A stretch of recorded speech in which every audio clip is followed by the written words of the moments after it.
A mi el que m'agradaria és veure un debat seriós, però no amb els partits aquests que hi ha, que són els majoritaris, que ja sabem com estan, sinó entre gent que té altres idees i principalment altra forma de veure el que és la democràcia.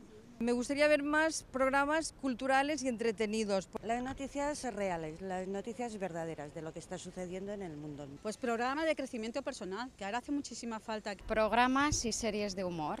Que sería lo que pasa en la vida real, no en la ficción. Un poquito la televisión más alegre, la verdad que sí. M'agraden molt els programes de debat i no n'hi ha de bons. Podríeu fer un programa de debat bo, veus? Por ejemplo, más información sobre todo lo que está ocurriendo, tanto económica como políticamente en este país. Las consecuencias que pueden ocurrir el día de mañana de lo que estamos haciendo ahora.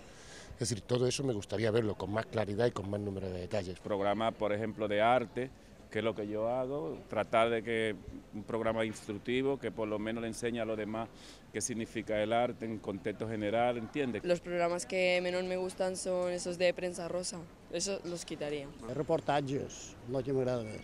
Un programa que a pesar de que tenga actualidad, tenga muchas cosas más para la mujer, moda, o sea, que sea más diverso. Però que falta aquest de filosofia, com deia Sèneca, tornar intel·ligents per ser felices. Me gustaría que no hubiese tanta violencia en la televisión.